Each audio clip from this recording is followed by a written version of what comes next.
Ser podcast.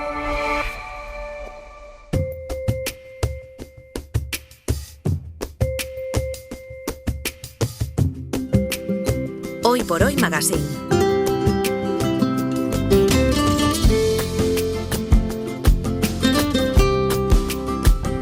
Ser podcast.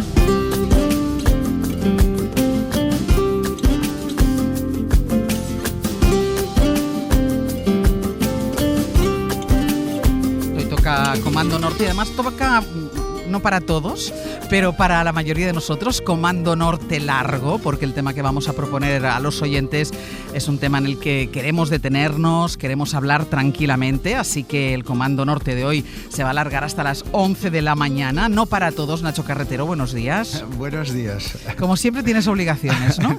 No para todos. A ver, es que este Comando Norte que amerita una hora sin ninguna duda... Sí, no pero contaba... ya llegas tarde para esta petición, lo siento.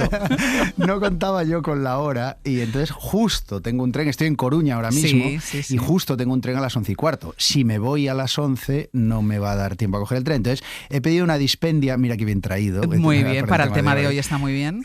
Para irme 15 minutos antes me ha sido concedida, así que con todo el dolor de mi corazón voy a tener que abandonar 15 minutos antes. A mí antes. como se me va a veces la cabeza, como tú bien sabes, cuando tú te tengas que ir dices, ¡ey, que yo me voy! Sí, jefa, por favor, jefa, que me voy. ¿Te parece bien? Intentaré aprovechar hasta ese momento al máximo el tiempo. Vale. Y Aitana Castaño, ¿qué tal? Muy buenos días. Hola Ángels, ¿qué tal? Hola Nacho. Bien, yo bien. Tú me vas a acompañar hasta el final, ¿no? Yo te acompaño hasta el final y voy a intentar hablar el doble que Nacho, que no me cuesta mucho. Que esto es fácil, esto es fácil. Hoy estáis bien acompañadas, ¿eh? Sí. Ahora iremos presentando, pero lo primero, el origen de la conversación que vamos a mantener hoy es una peli que hemos visto los tres. Primera reflexión, Aitana. Bueno, me gustó mucho la peli, pero desde que la vi no se me va de la cabeza lo complejo y lo difícil que lleve el perdón, Ángels. Pedir perdón es difícil, pero creo que también, ¿sabes? Dar ese perdón, muchas veces no pensamos mucho en cómo es pedir perdón, pero no en dar ese perdón. Y que no todo el mundo está obligado a perdonar. Entonces, no sé, estoy dando muchas vueltas a todo esto desde que vi la peli. No sé qué opina Nacho. El arrepentimiento, a mí es lo que me pasa igual, pensar mucho en el arrepentimiento, hasta dónde un arrepentimiento es honesto, hasta dónde es interesado. Creo que eso hay mucho del personaje que interpreta Alberto San Juan. Y después a mí me remite, en una capa más superficial, pero que nos toca más de cerca como periodistas, a la investigación que durante muchos años ha llevado el país y otros medios que han destapado o han corroborado 3.000 casos de abusos dentro de la Iglesia. Y me parece que, aunque esto va por oleadas, que hay momentos de atención mediática y momentos que desaparece, pero viendo la película me invitaba a la reflexión de la dimensión. Es catastrófica la dimensión de los abusos que hay dentro de la Iglesia y que nunca, para mí, se ha hecho del todo justicia, aunque sea mediática, que dimensione el escándalo que son los abusos dentro de la Iglesia. Pues vamos a ello. Tocarme. ¿A menudo? Un par de veces. ¿Con internet? No. Tienes que intentar controlarte, Manuel. Pararte a pensar. No sé. Toma aire, usa las técnicas, recurre a la oración. ¿Algo más? No. ¿Y tu madre has ido a verla? No, aún no he podido. Manuel. Ya. Hoy también me acuso de todos aquellos pecados que no recuerdo. Jesucristo, Hijo de Dios, apiádate de mí que soy un pecador. En la vida religiosa católica el creyente peca y luego lo resuelve confesando con una penitencia, pero el problema es que hay pecados que además son delito y que la justicia humana no puede perdonar tan fácilmente. Lo que hemos escuchado es el primer minuto de la película La Luz, que se estrena este viernes en cines y que cuenta la historia de un cura abusador de menores que busca la manera de expiar sus pecados o de cumplir condena por sus delitos, y la cuenta desde el punto de vista de ese cura abusador. La dirige Fernando Franco, la protagoniza Alberto San Juan. Fernando está aquí a mi lado. ¿Qué tal? Muy buenos días. Muy buenos días. Alberto, espero que llegue en breve. Fernando, ¿por qué decides que esta historia hay que contarla desde el punto de vista del cura abusador?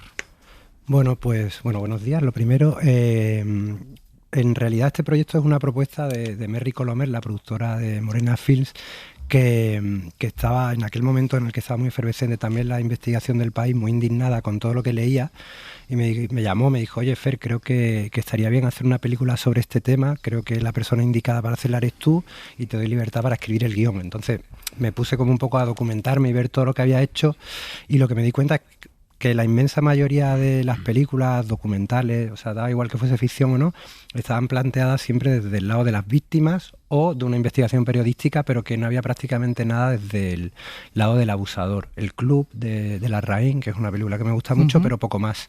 Entonces dije, bueno, igual es interesante darle la vuelta al planteamiento, abordarlo desde ahí, por un lado, y luego por otro vi que había una tónica también que se repetía, que era la secuencia de la víctima que acude años después a confrontar a la persona que abusó de ella. Y entonces dije, bueno, y si invertimos también esta ecuación, que digamos que el planteamiento no sea la víctima, el abusado que busca a su abusador, exacto, sino al revés. Sino al revés. Y entonces un poco tirando del hilo de esas dos como premisas un poco argumentales fue cómo se fue cuajando el guión de la película. A esta entrevista no llegan solos el director y el protagonista de La Luz cuando llegue, también dos personas que conocen muy de cerca la Iglesia y los pecados de la Iglesia para comprender todas las derivadas y todos los puntos de vista necesarios para contar la historia, y que además también han tenido oportunidad de ver la película. Javier Baeza, buenos días. Hola, buenos días. Javier Baeza es cura en la parroquia de San Carlos Borromeo, en el barrio de Entrevías, en Madrid. Representa el ala más social de la Iglesia. ¿La Iglesia tiene miedo a hacer un verdadero examen de conciencia? ¿Cuántos curas como el protagonista de la película tú crees que hay? Bueno, no tengo ni idea. No deben ser pocos. Y a mí ¿Tú crees que no deben ser pocos? Tristemente me da la sensación, ¿no? Porque cuando hay actitudes de tanta ocultación, será que lo que pretendemos ocultar es muy gordo, ¿no? No, el número no lo sé. ¿Pero hay curas arrepentidos? Es que es un tema que no se habla, ¿sabes? O sea, que es que yo empecé a tener noticias de esta dramática y dolorosa situación muchos años después de ser cura. Nunca nos hablaron de ello. Yo, a lo mejor soy muy lerdo, ¿eh? Nunca sospeché nada de nadie, ¿no? Lo cierto es que, bueno, pues no sé si por la mala educación que nos dan a los curas o por qué, bueno, pues como que hay, o porque conoces a la gente, ¿no? Como que hay actitudes y como hace el protagonista en la propia película, yo confieso aquí públicamente, bueno, pues que te cuesta entender o incluso aceptar, ¿no? Pues es que no sé qué cura, no, bueno, pues es que eso nos ha pasado a nosotros, ¿no? Pues es que vienen diciendo las mujeres, no, pues será que no la ha querido ayudar y no, y ahí está, condenada a 17 años, ¿no? Quiero decir que a mí sí que me parece que es un asunto tan delicado, y digo porque afecta a elementos muy, muy, muy profundos del ser humano, que la institución creo que no hace gran esfuerzo por limpiar, y luego los procesos, como yo creo que tan maravillosamente han hecho Fernando y Alberto y Mariana y bueno, otros que participan, o María, ¿no? ¿Cómo se llama? Merri. No, digo, perdona, María Galeana. Sí. María Galeana, la madre de Alberto en la película. A mí me llamó Alberto, que nos conocemos, porque quería comentarme cosas de un proyecto que tenían, y luego Alberto y Fernando, me acuerdo, me mandaron el guión y a mí me impresionó. Primero porque era la primera vez que leía, claro, porque una cosa es una novela y otra es un guión de cine, sí, que a mí me resultó un poco difícil, ¿no? Pero es verdad que toda la trama sí que me vinculaba mucho con mi experiencia de esa realidad de los abusos sexuales ocultados y ocultables en la Iglesia, ¿no? La otra persona a la que hemos querido convocar es a Juan Cuatrecasas, que es portavoz y fundador de ANIR, de la Asociación Infancia Robada, padre de una persona que sufrió abusos en la niñez por parte de un religioso. Juan nos escucha desde Radio Rioja. Juan, buenos días. Buenos días, Ángels. ¿Cómo ves reflejado todo el proceso de la víctima, del abusador en la película? Bueno, teniendo en cuenta que es un punto de vista, como habéis dicho, desde la visión del abusador, yo visiones del abusador, la verdad es que no he tenido muchas, porque habitualmente la visión real del abusador es o negarlo o reconocerlo. En muchos casos el abusador lo niega, incluso con sentencias en firme por parte de la justicia ordinaria y del derecho canónico. En otros casos lo reconoce, pero el perdón del que hablabais sí aparece bien expresado en la película. Lo que ocurre es que esos perdones a las víctimas ya nos entran por un oído y nos salen por el otro, porque habitualmente los perdones que pide la Iglesia, y cuando digo la Iglesia no solamente me refiero al abusador, al agresor, a sus encubridores, sino a la jerarquía, son en la mayor parte de los casos perdones vacíos, sin ningún tipo de prolongación, por cuanto la Iglesia sigue siendo una institución que a nivel de jerarquía, no digo de base, sino de jerarquía, sigue haciendo todo lo posible para que las víctimas no tengan un reconocimiento, no tengan una reparación, y callarles, silenciarles, ningunearles, hacerles caer en una especie de telaraña de falta de credibilidad a sus relatos. Y esto está todavía, pese al acuerdo Iglesia-Estado, sigue estando presente en el devenir de las víctimas. Déjame que haga una pausa. A la vuelta seguimos hablando. Se incorporan ya Aitana y Nacho también a las preguntas, y Alberto San Juan, que acaba de aparecer. Hola, ¿qué tal? Muy buenos días. Una pausa y seguimos. No es frecuente hablar en una iglesia de abusos sexuales y pederastia. Y cuando se hace no es precisamente para citar a Lucas: al que hiciere tropezar a los pequeños, mejor sería si se le colgara una piedra de molino al cuello y fuera arrojado al mar. Si se hace es para decir que se trata de casos aislados, que lo que se está buscando son indemnizaciones, que abusos hay en todos los ámbitos, que existe una cruzada generalizada contra la Iglesia. Son muchos los argumentos que se esgrimen. Pero ¿cuántas veces hemos escuchado una reflexión real sobre estas acciones reprobables? Una reflexión a la luz del Evangelio, un examen de conciencia. Pues esto es justamente lo que yo voy a intentar hacer hoy. Hoy por Hoy Magazine. Ser Podcast. Estamos en el Comando Norte con Nacho y con Aitana y escuchamos Una escena de la luz, la última película del director Fernando Franco, que se estrena este viernes en cines. La Luz aborda el asunto de la pederastia en la Iglesia Católica y la cuenta desde el personaje que interpreta Alberto San Juan, de un cura abusador, arrepentido. Nos acompaña también Javier Baeza, párroco de San Carlos Borromeo en Madrid, y Juan Catrecasas, que es fundador de la Asociación Infancia Robada, que defiende a las víctimas de la pederastia. Ahora, Nacho y Aitana, ya os dejo hablar, pero déjame que le haga una primera pregunta a Alberto. Luego pido vez yo. Pues después vas tú, porque no había tenido ocasión de preguntarle, Alberto, ¿tú cuántas, si es que te has respondido alguna pregunta haciendo este personaje? Si te ha servido para responderte preguntas que tú tenías sobre este tema. A ver, hacer este personaje ha sido un viaje muy intenso de la mano del autor del guión y director de la película, Fernando Franco.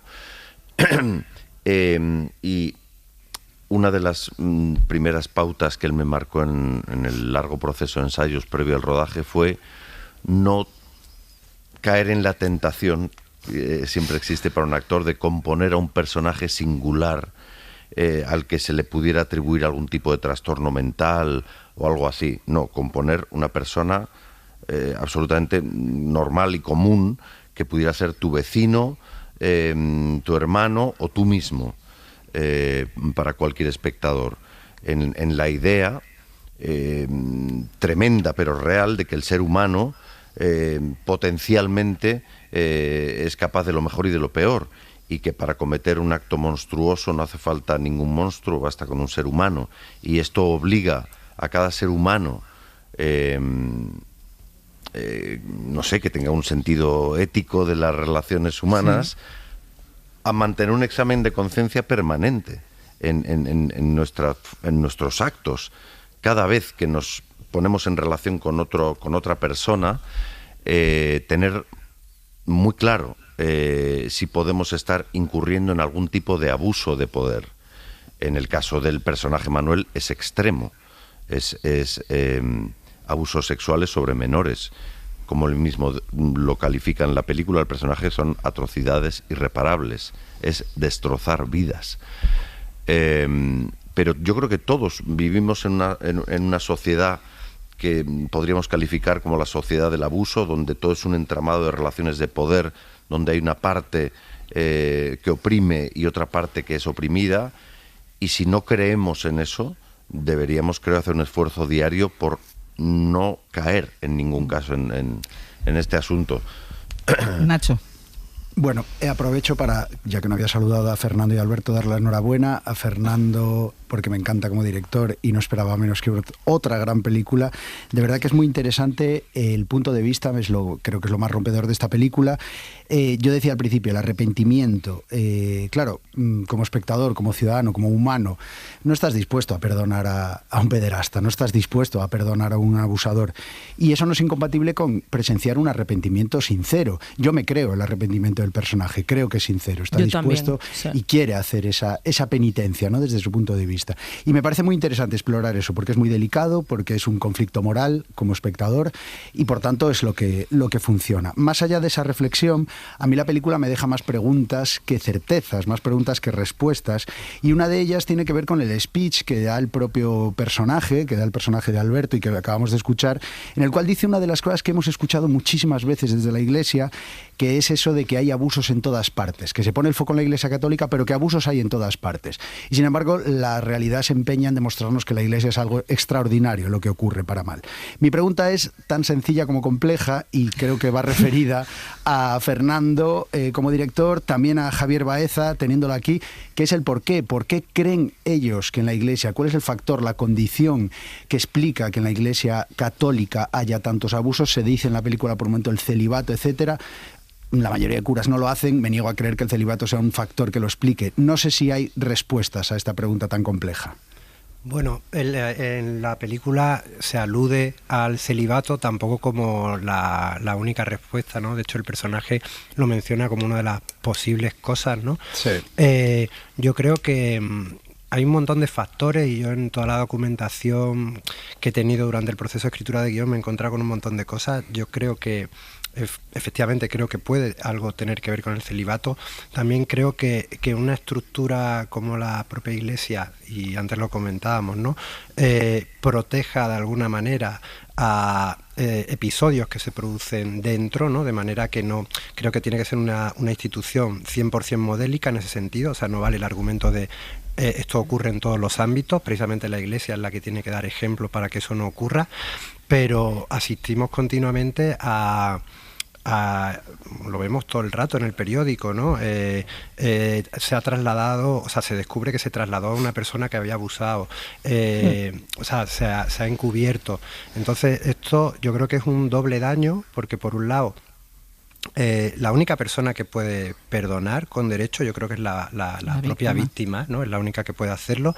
Y luego cada cual, como decías tú, Nacho, creo que puede tener su perspectiva ética o moral respecto a algo y decir, bueno, yo desde fuera considero esto o lo otro, creo en la reinserción o no, o lo que sea, pero siempre y cuando no implique, digamos, una revictimización o relativizar el daño que se ha hecho. Yo creo que cuando la Iglesia encubre, traslada y protege, está justamente relativizando el daño que se hizo y agravándolo aún más. Y eso es lo que no es tolerable. Javi.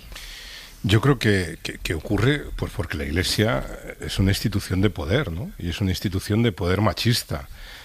Hay muchas religiosas, quiero pensar que como no se conocen no ocurre, y si no tendremos que volver. Fernando, tendrás que hacer otra película.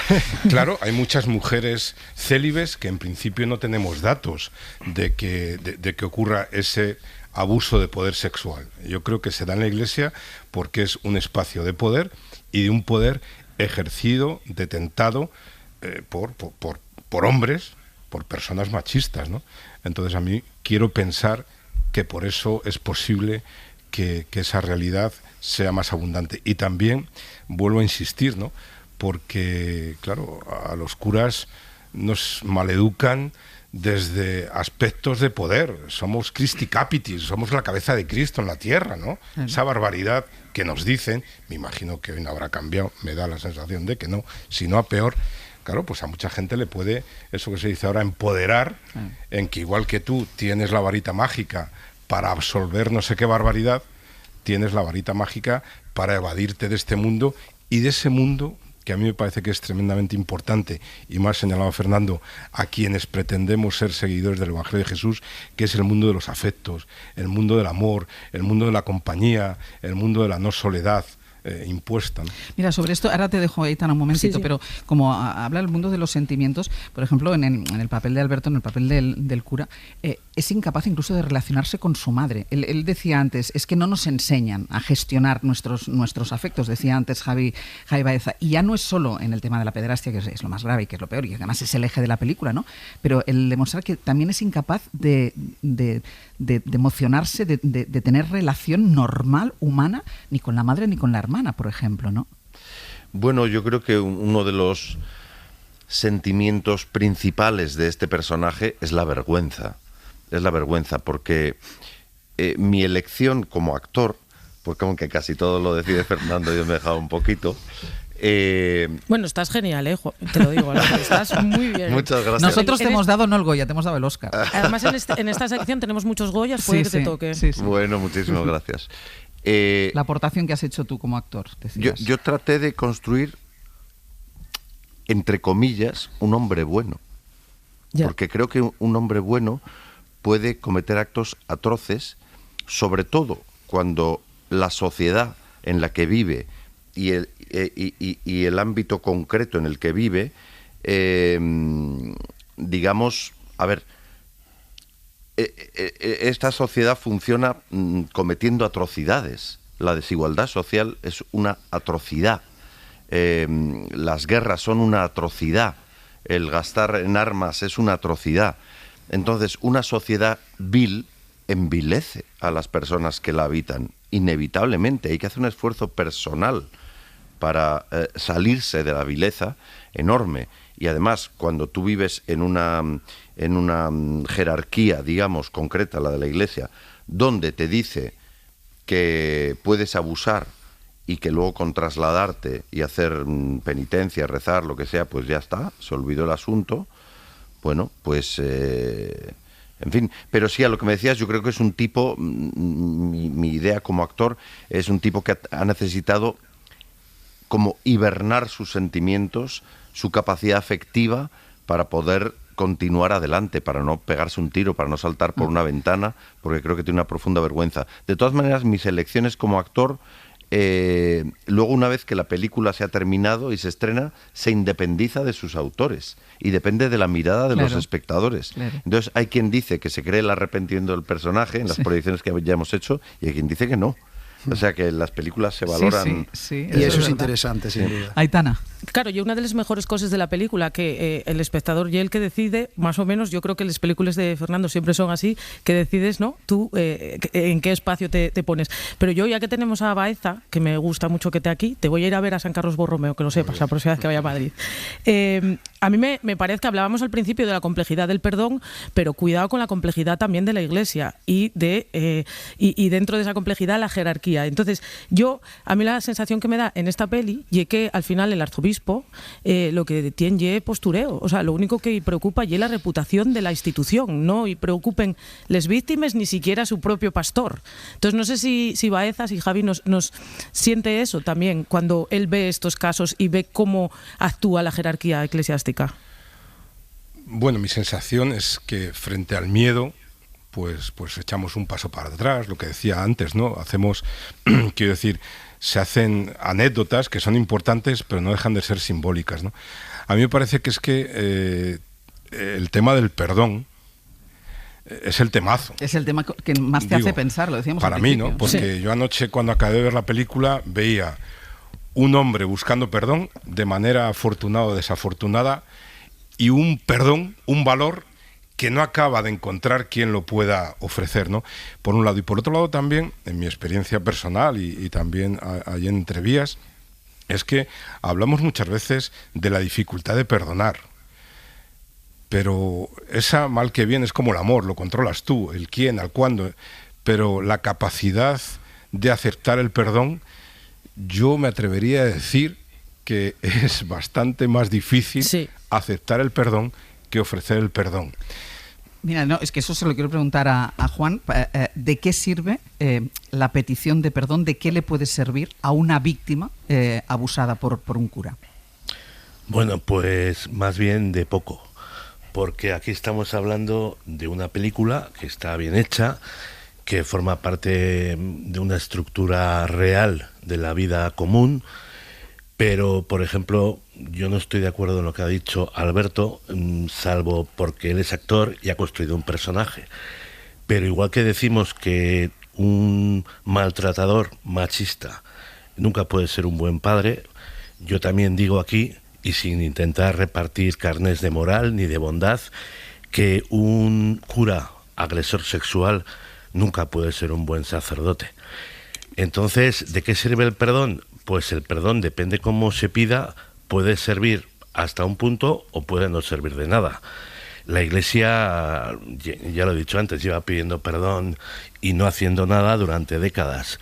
La Iglesia está ausentando, negociando un acuerdo con el gobierno cuando no debería ni haber estado negociando, por cuanto es una institución que a nivel oficial, a nivel de jerarquía, ha estado encubriendo abusos sexuales, agresiones sexuales a niñas y niños durante muchas décadas. Por eso el perdón, cuando es completo, y cuando es completo no es solamente una palabra, son hechos, puede servir, pero cuando se limita a una expresión verbal, perdóname, pues sirve como a los curas, digamos, agresores sexuales, les puede servir la confesión.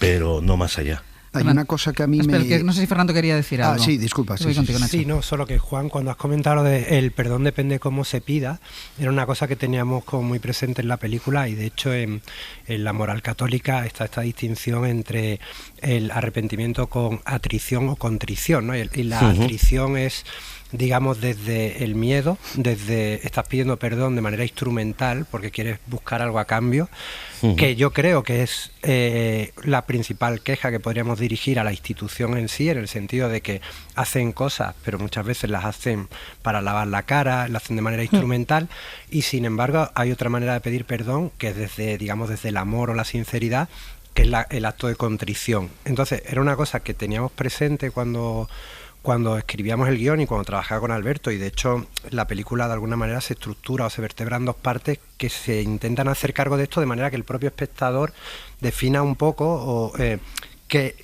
cuánto de eso que está viendo va en una dirección o en otra. Y luego yo creo que cuando decía Alberto lo de el buen hombre, que era una cosa que hablábamos, también tiene que ver con esto de que el abusador no es esa persona con cuernos y rabo que de repente lo ves a la legua, sino que justamente es esa persona que te permite bajar la guardia rápidamente, porque es más o menos afable o más o menos y tiene una capacidad de permear y de llegar a los demás que hace que todo se relaje, y eso le permite de alguna manera... Déjame a la vuelta, tengo que irme a publicidad, a la vuelta levanta la mano Alberto y después voy contigo, Nacho, antes de que te vayas. Muy bien. Hoy por Hoy Magazine. Ser Podcast. En que perdí mis manos en Jerez. Aquí estamos en el Comando Norte con Aitana, con Nacho, hablando de una película que se estrena el viernes y que yo creo que deben ver todos ustedes porque es maravillosa la película, y sobre todo hay una cosa que me encanta de esta película y que lo hemos hablado antes, que es lo mucho que te hace pensar. Es decir, a mí me encantan las películas que cuando sales del cine después necesitas hablar con alguien, comentarlo para compartir, para estar de acuerdo en cosas, para no estar de acuerdo. Película de Fernando Franco, interpretada por Alberto San Juan. Nos acompaña también Javier Baeza y Juan Cuatrecasas, y estábamos hablando del perfil del personaje, de la buena persona. Había aquí un poco de debate, y tú, Alberto, querías puntualizar algo. Sí, no, a ver, por lo que ha dicho Juan, desde luego a un adulto que ha abusado sexualmente de varios niños no lo caracterizaría o no lo calificaría con el apelativo de buena persona. No es su característica principal. No, lo que quería decir es que no creo que haya unos malos y unos buenos. Creo que vivimos en un sistema que tiene bastante de malvado, y que estemos muy atentos porque cualquiera podemos caer. A ver, no sé si cualquiera, tampoco pero que no hace falta ser un monstruo para cometer monstruosidades, y a la vez no diría que un abusador es un hombre bueno. Nacho, ¿qué querías preguntar? Decía yo, esta será como una pregunta de despedida. Tal vez lo que más me llama la atención de la película y me parece la parte más brillante, o al menos la que más me conmovió o más me interesó, fue el encuentro del cura con sus víctimas. Y me llama mucho la atención porque lo que he visto en documentales, investigaciones, que supongo que todos aquí lo hemos visto, está perfectamente reflejado en la película, que es esa incapacidad de la víctima de reaccionar como nos pide el cuerpo a los espectadores, que es si acaso con violencia, revanchismo, venganza. Ahora que soy adulto tengo las herramientas para contestarte, responderte, y sin embargo siguen completamente sometidos, humillados. Esto lo hemos visto en documentales, y en la película aparece muy bien reflejado ese reencuentro de sumisión, de incapacidad, el trauma. Bueno, me interesaba mucho esa parte y conocer la opinión tanto de Fernando Alberto como también de Javier sobre, y por supuesto de Juan, sí. Sobre estos encuentros, sobre cómo es mucho más que un abuso, es una herida que queda de por vida, y esa relación queda marchitada y queda sumiso para toda una vida. Fernando, luego voy contigo, Juan. Bueno, pues desde el momento en el que asumimos adoptar el punto de vista prioritario del victimario y no de la víctima, sí que de alguna manera sentía que tenía que haber representación de las víctimas en la película de alguna manera, ¿no? Sabía que no iba a ser en cantidad, digamos, porque no la película es un contenedor limitado donde no te cabe todo, pero sí que quería que fuese en calidad, o sea, que aunque fuesen dos secuencias de peso, en las que se intentase contar un poco como en este caso dos maneras de reaccionar frente a esto, ¿no? Entonces sí que tuve particular cuidado digamos, tanto en documentarme, hablar con víctimas, también hablé con una victimóloga e intentar que de alguna manera, aunque siempre sabes que no todo el mundo se va a sentir representado, pero que de alguna manera fuese riguroso lo que estábamos planteando ahí, ¿no? Y de ahí surgen esas dos secuencias que están interpretadas respectivamente por Pablo Gómez Pando y Nacho Sánchez, que me parecen dos actores fantásticos y muy generosos, porque son dos secuencias que ruedas en unas horas y sin embargo igual las ensayamos, no sé, 3 o 4 días cada una de ellas, ¿no? Entonces dedicamos más tiempo a ensayarlas, a hablarlas, a trabajarlas, a tal, que luego lo que es efectivamente a rodarlas. Aprovecho esta grieta para despedirme. Venga, y para pedir 1000 perdones. Besito. Que me tengo que ir, me da mucha pena. Besito. Os mando un abrazo a todos. Hasta luego. Hasta luego. Chao. Juan, Gracias. sobre esto que preguntaba Nacho antes de irse, sobre la reacción del abusado ante esta petición de perdón. Bueno, yo no conozco, que yo recuerdo en estos momentos, ningún caso en donde la víctima superviviente haya querido enfrentarse a su agresor. Sí que ha habido un caso en Examen de Conciencia, en el documental, genial documental de Jordi Solé, de Solé, Sí. el hijo de Jordi Sí, de Soletura, sí. Albert Solé, sí. en la que sale Emiliano, que ya no está entre nosotros, falleció, enfrentándose al victimario. Dicho esto, hay que tener en cuenta que las víctimas que sufren estos delitos en sus carnes cuando son menores de edad, niños, niñas, se ven sometidos a un proceso largo y continuado en función de las terapias que puedan recibir, en donde hablamos de shock postraumático, procesos disociativos, capítulos de autodestrucción. Quiero decir que esto, vosotros sé que lo sabéis, pero para que sepa la gente, esto no es una gripe, es un constipado. En muchos casos, y en función de las terapias que reciba la víctima, cuando son buenas o cuando no lo son, pues varía su estado emocional, su estado físico y su futuro, porque hay muchas víctimas que se ven lastradas de por vida debido al hecho de que un adulto, bien sea cura o no lo sea, en un momento dado les agrede sexualmente, abusa de ellas y esto creo que debemos hacer mucho hincapié. Por eso en la película, y en esto sí que agradezco el sentido de la película, las escenas que salen de víctimas están muy bien reflejadas, con dos buenas interpretaciones.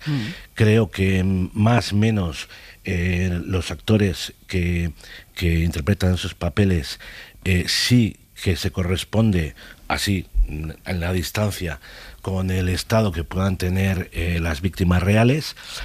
Y bueno, yo solamente quiero decir que dentro de toda esta problemática, por eso digo siempre que las psicólogas, psicólogos facultativos, psiquiatras, trabajadores sociales, educadores sociales, creo que son una pata de la mesa, porque sin ellos, y aunque tuviésemos un buen letrado, las víctimas no podrían soportar el peso de un juicio. Aitana. Hablábamos ahora bueno, hablamos de muchas cosas, ¿no? Pero de cómo, de esta vez, la película es desde el punto de vista del abusador. Hablamos de estas víctimas, de cómo cada una se enfrenta a su abusador, si se puede enfrentar o no. Pero también nos enseña muchas cosas la película. Por ejemplo, yo no sabía que la Iglesia no está obligada a dar los papeles o a dar la información. No sé si Juan nos puede hablar un poco de eso, porque no están obligados a dar información sobre los pastores, sobre los curas. Bueno, esto tiene su aquel, porque realmente el Papa Francisco en teoría abrió los archivos, digamos, de la Iglesia para cualquiera para los interesados que los pidan. Es cierto que, como siempre, las conferencias episcopales se supone que no tienen por qué hacer caso al Papa. Lo que hace el Papa no son órdenes, son recomendaciones.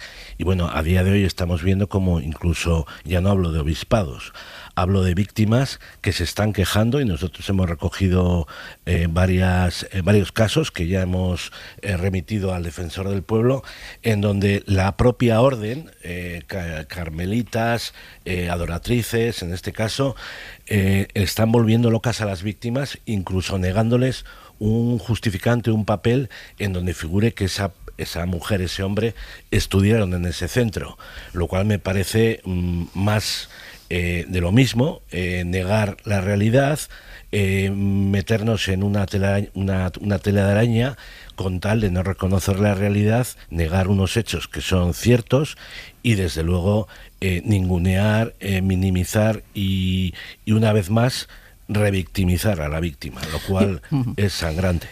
No, y una cosina, Ángeles, que quería preguntar también a Fernando, porque veo que se nos van los minutos ya. Me gusta que controles el tiempo. Sí, tengo todo controlado. No, quería que nos contara Fernando si, más allá de pues de los casos que se están conociendo de España, gracias en muchos casos a esta investigación que decíamos que está haciendo el país, ¿qué otras, no sé si hay otras películas, otras series, otros libros que a él hayan servido de inspiración para la historia, para el guión? Si él nos puede comentar un poquitín. Bueno, lo mencionaba Juan, ¿no? Por ejemplo, Examen de Conciencia está fenomenal. No sé, desde películas de ficción, que hay muchas, La Culpa, Spotlight, que va más de la investigación del Boston Globe. Ahora tendría que recordar, compartí con Alberto también varios documentales. También me preocupaba, digamos que la documentación la he hecho más a base de mucha hemeroteca, de leer mucho, de tanto las noticias que continuamente van saliendo como noticias previas.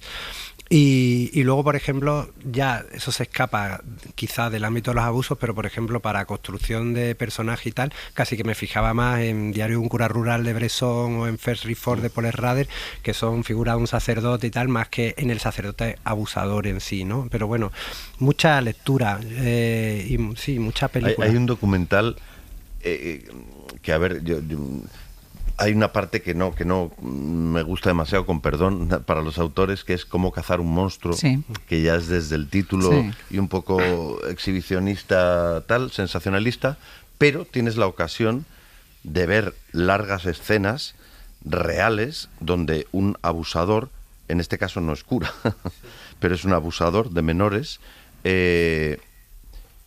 digamos cómo está aceptando y a la vez negando, aceptando los hechos y justificándolo. Y esto lo he visto en varios o sea, en distintos documentales que salen testimonios de 2 o 3 personas que han abusado, algunos de ellos sí curas, y cómo la incapacidad del reconocimiento sin paliativos. Todo es justificándose. Es tremendo, supongo, porque es que si no, es tan atroz el pecado, delito, inmoralidad, atentado contra la humanidad, que es insoportable. No podrías vivir con ello. Claro. Y esta semana se estrena la peli y esta semana viene el Papa. Viene el Papa. Mira, sobre esto ya una última pregunta que le Vale. quiero hacer a Javi. Javi, va en este caso primero con el Papa Francisco y ahora con el Papa León. ¿Tú dirías que el Vaticano va por delante de la Iglesia española? Creo que sí, clarísimamente. Y en lo que yo conozco, que tampoco es mucho, sí que me parece que Francisco abrió una puerta a la clarificación, nombró a este compatriota Bartomeu al frente de esta comisión y se están destapando muchas cosas. También es verdad pues que la Iglesia, como cree en la vida eterna, pues va muy lenta, porque nunca tiene prisa, ¿no? Pero sí que... Eso también lo dice la película. Sí, también. También lo dice la película, También, un guiño. Pero bueno, sí que me parece que puede haber guiño. Yo solamente muy rápidamente quiero decir, tengamos cuidado un poco cuando se dice cuál sería la restauración, ¿no? A mí me parece que quizá el problema es cuando empezamos o se habla de reparación antes que de verdad y justicia, ¿no? Creo que hay que hablar primero de verdad, justicia y reparación, porque no son agresiones, son violaciones de derechos humanos. Pues yo os agradezco a los 4 muchísimo que hayáis estado con nosotros, Alberto, Fernando, Juan, Javi, muchísimas gracias. Ha sido un gusto de charla y sobre todo vayan a ver La Luz a partir del viernes en los cines. Una sola cosa, Ángels, gracias por tu labor al frente de este programa, te vamos a echar mucho de menos. Nos sumamos. Un beso bien grande. Aitana, hasta la semana que viene. Hasta la semana Adiós, que viene. bonita. Un beso y cuídense. Hasta luego.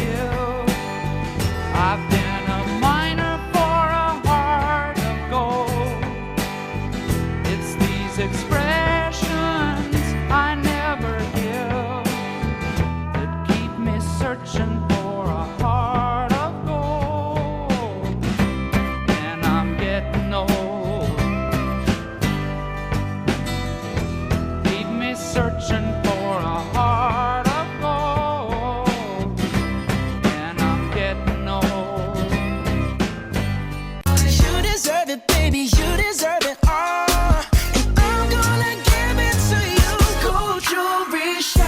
So bright, strawberry champagne on us. Lucky for you, that's what I like. That's what I like. Lucky for you, that's what I like. That's what I like. Brian Pérez, buenos días. ¿Qué tal, Ángels? Buenos días. ¿Qué tal estás? Pues muy bien, subiéndome el volumen, pues está Ya. un poquito bajo. Bueno, porque viene gente aquí que no está tan sorda como nosotros. Efectivamente, a nosotros nos gusta escucharnos. Muy bien, altos. nos gusta escucharnos a tope, a tope. Bueno, ya tenemos junio bien estrenadito. Ya del viene, todo, está a punto, ya estamos a punto de terminarlo. Ya, esto está ya encarrilado para el verano. Bueno, hemos empezado la mañana poniendo en orden el calendario, precisamente, porque ya estamos a unas alturas de la temporada y a unas alturas del año a la que ya nos viene bien que el mes vaya correspondiendo el número de día con el número de la semana. Eso es una maravilla. Día 1, lunes. Día 2, martes. Y entonces, pues, hay que agradecer cuando pasan estas cosas. Curioso eso, cuando empieza el mes, la semana, día 1, lunes. Eso es orden. Eso es orden, Eso es exacto. orden. Debería ser así siempre, porque así uno no se despista. Exacto. Claro. ¿Qué es martes? Pues día 2. Claro. Bueno, hoy no hemos dado ningún amanecer que se haya producido No, ya. están todavía oscuras. Ahora estaba pensando, día 2, que está ya tan avanzado el mes de junio y todavía no hemos cobrado, como diría Marcos. ¿Todavía no hemos cobrado? No, día 2 y todavía no hemos cobrado. Pues bien, vamos. Pero no hemos cobrado junio, ¿eh? Ah, claro. No hemos cobrado junio. Bueno, y los amaneceres, que cuánto vamos a echar de menos los amaneceres, Ya. Que con la hora exacta del amanecer. Los oyentes también lo van a echar de menos. Bueno, los amaneceres que nos dan oportunidad también aquí en Madrid de asomarnos a la terraza y ver el amanecer. Y bueno, la publicidad, muchas veces los oyentes en la radio nos critican la publicidad. Sí. Porque dicen, hay mucha publicidad o es que os tengo que escuchar entre ratos de publicidad. Nosotros decimos, bueno, la publicidad en parte también es lo que paga nuestras trabajo, no, en parte no, es lo que nóminas. paga nuestras nóminas. Pero es que hoy hemos vivido un momento que es que ya no te puedes fiar ni de la publicidad prácticamente. Hoy más de uno ha dado un salto en el coche cuando ha escuchado a Páramo. Cuéntanos, Páramo. Pues te voy a contar. Cuidado con lo que haces conmigo. Sí. Bueno, voy. Dale. Te voy a contar que coger el coche hasta Era París incapaz con- de seguir, pero es que lo peor de todo, yo estaba en la redacción y he escuchado, bueno, te voy a cortar, y digo, bueno, cortar, ya lo que faltaba. Vamos. Exacto, que me Digo, corten. Agresiones físicas. Bueno, y pedazo de primera hora, la de arranque del magazine hoy, muy recomendable, en unos minutitos estará disponible en podcast para todos los oyentes, en la que hemos dado estreno, que llegará este viernes a los cines, a la película La Luz, dirigida por Fernando Franco, protagonizada por Alberto San Juan. También hemos estado con el párroco Javier Baeza y con el padre de una víctima de abusos en la iglesia, Juan Catrecasas. Con todos ellos hemos hablado de esta película de La Luz, de pederastia, de iglesia, de perdón. Y hemos explorado con ellos la dificultad de pedir ese perdón y de aceptarlo, de todo lo que se cuenta en la película. Y Alberto San Juan nos ha contado un poquito cómo ha tratado de construir ese personaje centrado en querer ser una persona buena, pero una persona buena que también es capaz de hacer atrocidades. Uno de los sentimientos principales de este personaje es la vergüenza. Mi elección como actor, yo traté de construir, entre comillas, un hombre bueno, porque creo que un hombre bueno puede cometer actos atroces. Esta sociedad funciona cometiendo atrocidades. La desigualdad social es una atrocidad. Verdad, Una que sociedad recuperen toda la vil. conversación en el podcast porque ha sido muy, muy interesante y vayan a ver la película, La Luz. Y a partir de ahora, ¿qué hacemos? Bueno, ¿cómo me iba a resistir yo a traerte a Rocío Jurado a este espacio? Rocío Jurado, que ayer se cumplieron 20 años De su muerte. Sí, lo comentamos. Lo recordaremos con Martín Bianchi porque se han sucedido los homenajes como cada año, pero este año un poco de forma más especial por ese aniversario redondo. Pero no es lo único, porque se ha producido también ese encuentro que comentábamos la semana pasada entre Charlene Wistock y Leticia en el Jardín Botánico. Hablaremos de ello. Y muchas cosas más, pero antes nos vamos a meter en un jardín con Rocío Jurado y con Eduardo Barba, que nos va a hablar del césped y de las plantas perfectas para tapizar. Vale, pues venga, vamos a ello. Así que vámonos con Rocío Vamos Jurado. a ello. Hoy por Hoy Magazine.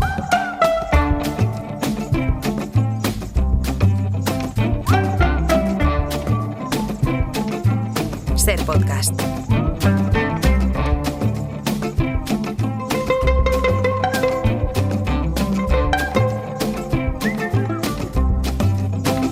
You know you better stop making your apology. Eduardo Barba, buenos días. ¿De qué te ríes? Nada, que estoy aquí, es que estoy muy feliz, Ángel. ¿Por qué? Porque hemos salido Sevilla a la terraza. A ver, siempre que salimos Sevilla a la terraza, estamos como dos abejorros que van de flor en flor. Pero es que la terraza está a tope. Porque han ocurrido varias cosas. Una, que la planta está muy fresca, está muy bien hidratada, el riego está siendo el apropiado y bueno, y está ya reflejando el abonado que se le dio hace ya un par de meses, casi ya de camino, ¿no? Entonces hay unas azucenas con unas flores enormes. Sí, las hemos el jardín visto. está a tope. Sí, El nenúfar que nos trajo Tommy Escribano, pues está lleno de hojas. Hay una hortensia blanca. Mira, es que yo metería todo aquí, no podríamos, pero metería todo para que vieran los oyentes en streaming. Lo bonito pues, que está lo bonito que está. nuestro jardín, nuestra terraza. Nosotros que por la mañana, en invierno, cuando terminamos el tramo de las 6 a las 7 menos 10, nos vamos caminando Sastrello siempre por el pasillo a la redacción, pero en cuanto empieza el buen tiempo, nos vamos por la terraza y así además vemos cómo evolucionan las plantas. Mira, uno de los espacios, Eduardo, más frecuentes en cualquier jardín son los céspedes, siempre están ahí, pero por lo que sea, parecen más presentes cuando llega el calor. Así que vamos a hacer una cosa, vamos a hablar de céspedes, del césped, y dime tú por dónde comenzamos. Bueno, pues primero por definir lo que es un césped, ¿no? Porque se podría hablar de él de una manera general. Un césped al final no deja de ser una extensión que puede ser más o menos grande con una pues cubierta de gramíneas. Lo que nosotros normalmente llamamos césped está constituido por una infinidad de plantas juntas, pues creciendo, pues haciendo ese tapiz continuo, ¿no? Lo que pasa es que esas gramíneas no se las deja florecer. O sea, nosotros tendríamos que pensar en un césped, pues como me decía uno de los profesores que tuve en la escuela de jardinería, ¿no? Como un trigal o como un centenal. O sea, si lo dejáramos crecer, ¿se convertiría en eso? Bueno, no porque son gramíneas más bajitas, pero también tienen esa estructura que, bueno, no nos van a dar un grano, pero es un cultivo pues intensivo, extensivo de pues varias o una especie, ¿no? O cultivares, ¿no? Entonces, bueno, yo creo que todos lo conocemos bien porque desde chiquititos hemos pisado los céspedes, bien de una manera más ornamental, como pueda ser pues en un jardín histórico quizás, o también en un parque, ¿por qué no? O ya con un uso recreativo ligado al deporte, ¿no? Sí, a ti, sí. por ejemplo, que no te gusta el fútbol, no sé si te has dado cuenta que en los estadios pues hay una zona que eso es una pradera hecha con pues muy pocas plantas en cuanto a especies y cultivares, pero con una extensión enorme, ¿no? Esos campos de césped de los fútbol. Y es que eso sí que están bien o del cuidados. golf, que O el del golf golf, ya por es una ejemplo. locura absoluta. Has mencionado y has dicho que el césped está formado por gramíneas. Háblanos de las gramíneas. Bueno, pues esas gramíneas pertenecen todas a la familia Poaceae. Como te he comentado ya, pues ahí es donde encontraríamos en esta familia de las poáceas pues al trigo, la cebada, el centeno, el maíz. Los bambús, esos bambúes que vemos en tantos jardines, también es una gramínea, lo que pasa que no nos va a dar una floración habitualmente porque después además el bambú muere, pero bueno, esa es otra historia, ¿no? En los céspedes lo que normalmente nos encontramos son varias especies predominantes. Una, por ejemplo, podría ser el género Agrostis, otro podrían ser las poas, las festucas, que lo de festucas siempre nos hacía gracia en la escuela de jardinería porque sonaba como a fiestuki. Bueno, pues, bueno, chistes jardineros que absolutamente nadie entiende, pero ahí estarían tres de los géneros más frecuentes que nos encontramos. Aunque hay una especie en concreto que sería, yo creo que la reina por presencia. Es muy raro que haya un césped que no tenga Lolium perenne. Es mayoritario. Sí, ryegrass inglés. El ryegrass inglés es como la gramínea que más presente está. Este Lolium perenne, este ryegrass inglés, está en 9 de cada 10 céspedes recreativos, podríamos decir, ¿no? La especie elegida es siempre, tiene que tener unas características claras, pues que crezca muy bien, que tupa bien, que haya mucha densidad para generar esos tapices, porque lo que nos gusta de un césped es que sea un continuo, ¿no? Que sea esa alfombra perfecta. Bueno, sabemos todos de los ingleses el nivel de cuidado que tienen de los céspedes, pero ahí estaría ese césped de muy diversas formas, ¿no? Lo que tenemos que tener en cuenta es que cuando vemos un césped siempre va a haber especies diferentes. Normalmente hay varias. ¿Para qué? Para que si una se ve afectada por una enfermedad, que no muera todo el césped. Vale. Eso puede ser habitual. Vale. Bueno, es una Y cosa entonces, hablemos de cómo se mantiene un césped, porque no es lo mismo mantener un césped en Asturias, aunque ya con el cambio climático yo creo que no se va a poder mantener el césped en ningún sitio, pero bueno, no es lo mismo ahora mismo en Asturias que en Almería, por ejemplo. No, para nada, para nada. Por eso hay que tener en cuenta el régimen pues, de lluvias que hay. Como tú muy bien has dicho, no es lo mismo en Asturias por una razón, pues es que en muchos sitios del norte, tanto de España como de Europa, no hay ni siquiera sistema de riego automático. Se riega por lo que lluvia, claro, porque claro. sabes que todas las semanas hay varias lluvias, incluso como yo he visto pues en zonas de Reino Unido, ¿no? Y con eso es suficiente. Pero allí, ahora fíjate lo que está ocurriendo. Como no hay esa instalación de riego automático, no están esos aspersores o esos difusores para regar esos céspedes, ahora que hay menos lluvias también en esas zonas, están teniendo problemas. Y una de las cosas que yo observé cuando fui la última vez pues fue que ya están instalando mangueras que iban cambiando con unos aspersores enormes porque ya no llega esa agua del cielo, ¿no? Entonces, pues hay que tener en cuenta que en un Mediterráneo seco, pues habrá que tener un césped pues mucho más resistente a esa falta de agua. Por ejemplo, hay uno de ellos que sería el Cynodon dactylon, con ese nombre tan curioso que parece casi como una rima. Cynodon dactylon es la grama, que yo creo que muchos oyentes la conocen, porque la grama es poco deseable muchas veces en los céspedes. ¿Por qué?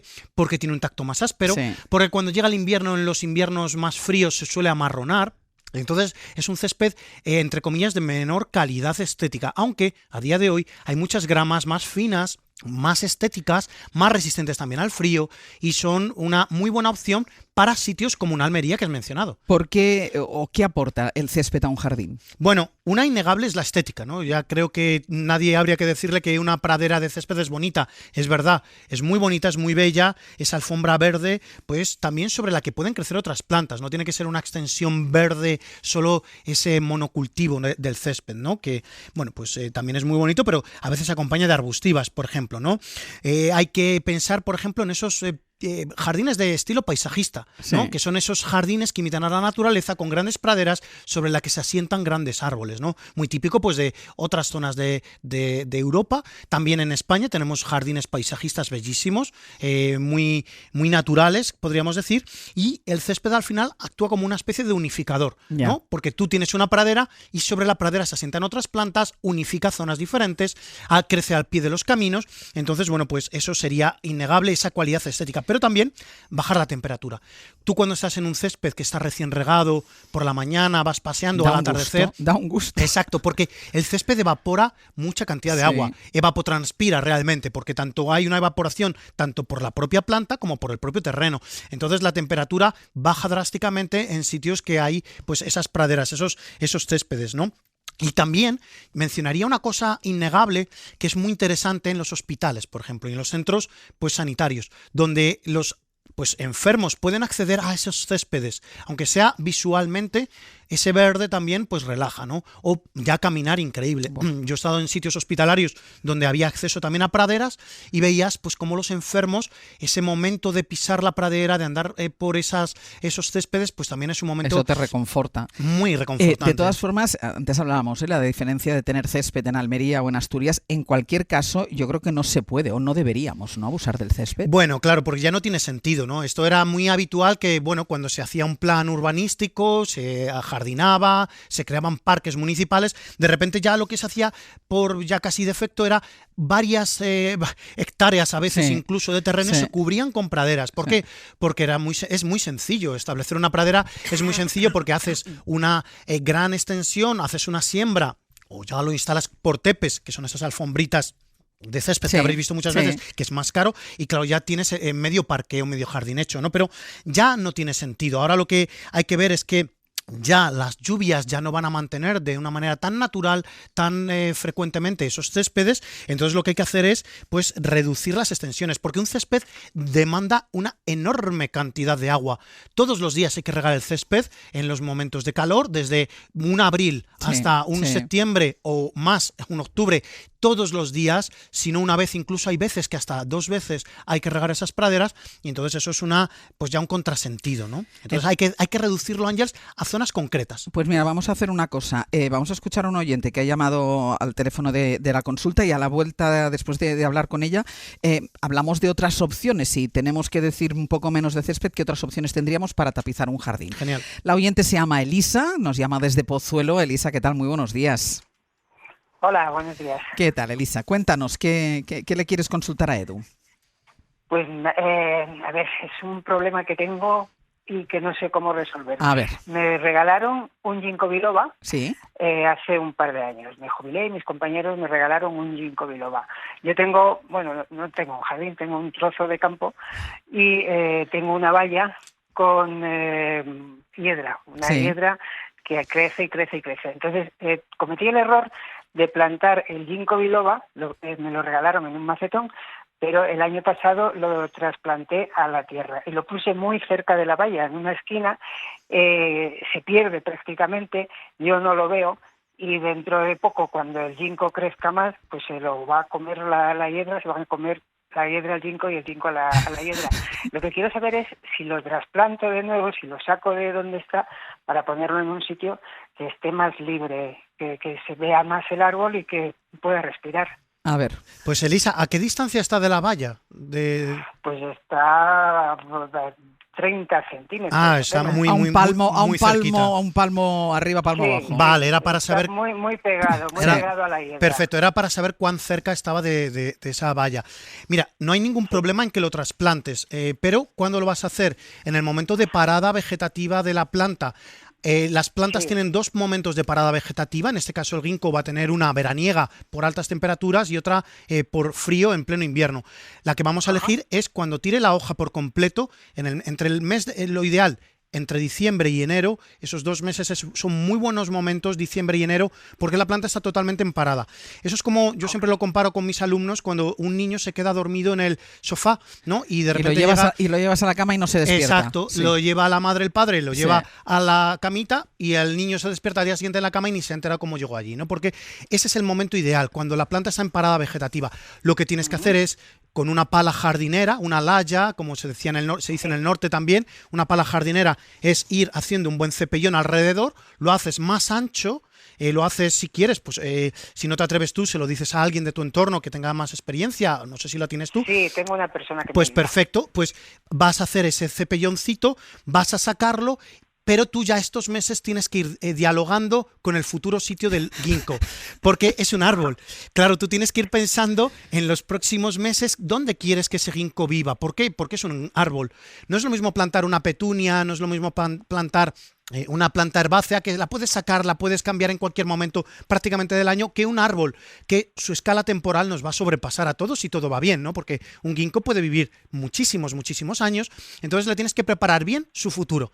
Entonces piensa bien el sitio para que no haya interferencia con otros árboles, con vallas, con sitios, y oriéntalo pues a pleno sol, en un sitio donde él sepas que vaya a disfrutar. Y esto lo hacemos entre diciembre y enero. Diciembre y enero es muy buen momento. Prepara un hoyo de plantación en forma de bañera, eso sería ya otra cosa, y no entierres el cuello de la planta. Mantén el cuello de la planta con el mismo nivel que tenga actualmente. ¿Te parece, Elisa? ¿El sol le va bien? El sol le encanta al ginkgo, el sol es feliz. Un ginkgo bajo el sol canta. Empieza Elisa a buscar ya ese hueco para cuando llegue diciembre. Sí, muchísimas gracias. Gracias a vosotros. Hasta luego, gracias. Adiós. ¿Qué otras opciones? Hablábamos del césped, hay para cubrir un terreno verde y no recurrir al césped. Pues mira, Ángels, hay muchos casos para reducir esas enormes zonas de césped que pues nos permiten tener, por un lado, esa belleza verde, poder también disfrutar a nivel recreativo incluso, porque muchos de estos sustitutos se pueden incluso hasta pisar. Evidentemente no vamos a poder jugar al fútbol sobre ellas, pero sí caminar de vez en cuando. O tumbarse con una toalla. O tumbarse, sí, desde luego. Y va a reducir mucho esa necesidad de agua tan inmensa que tiene el césped, por ejemplo, ¿no? Una de ellas, que es muy utilizada en los últimos años, es una planta que se llama Phila nodiflora. Antes la llamábamos lipia. La lipia o Phila nodiflora es una planta que, fíjate qué nombre recibe tan bonito, que es el de bella alfombra también. Y es porque es una planta que crece muy pegada al suelo y es de la familia de la verbena. Entonces, aquí lo que tendríamos es una especie que es rapidísima a la hora de colonizar, es una fiera. Como te des la vuelta para ir a la cocina por algo, vuelves y dices, ya está el madre, jardín, ¿dónde está el camino? tapizado. Si tenía aquí un camino, ya no está, es porque esta Phila nodiflora o lipia o bella alfombra lo ha tapizado y de hecho es tan rastrera que no necesita ni siquiera recorte. Aunque es bueno, yo la he tenido en sitios donde le pasábamos una vez al año la cortacésped muy bajita para que rebrotara al final del invierno, inicio de primavera, para que tuviera una mayor emisión de nuevas ramitas. Entonces, bueno, pues ahí tendríamos esta Phila nodiflora. Además tiene floración. Sí. Una floración. Claro, lo que pasa es que yo le veo tanta floración que luego a la gente le dará pena pisarla. Sí, en las zonas donde se pisa, por ejemplo, cuando la tienes en un camino o cuando sale al camino, esa zona no tiene flor, pero mantiene la hoja. Mantiene la hoja suave, fina, pegada al suelo. ¿Ya hay alguna otra? Bueno, hay una que también es de la misma familia que la Phila nodiflora, que es la verbena híbrida. Esta hace unos tapices que es una auténtica maravilla, porque es de la misma familia, como te digo, de la Phila nodiflora.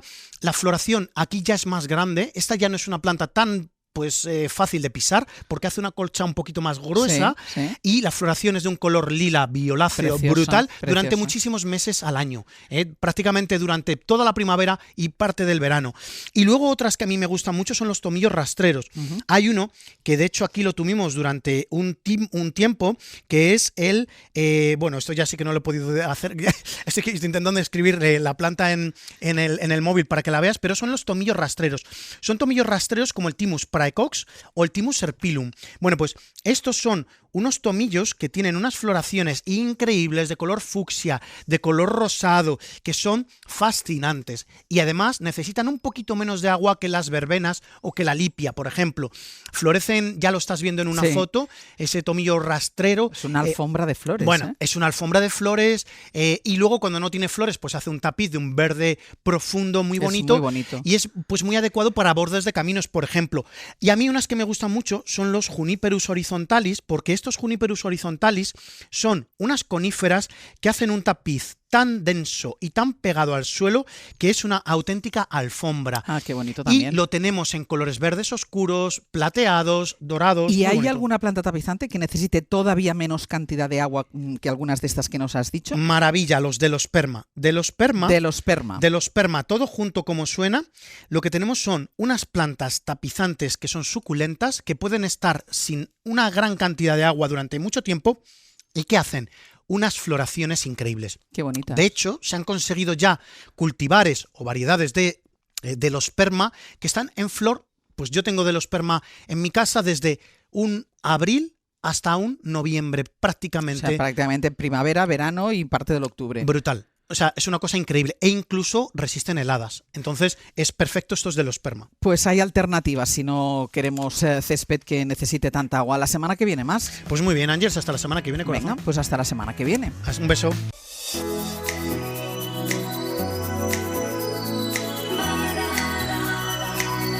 Hoy por Hoy Magazine. It's murder on the dance floor.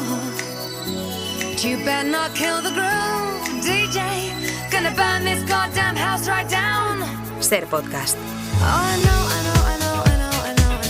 Martín Bianchi, buenos días. Buenos días. ¿Qué tal estás? No sé por qué no estamos en la terraza. Porque tengo calor. Ay, pero mira, en traje de baño, los dos. Qué bien, con las gafas de sol puestas. Yo con mi Garibaldi.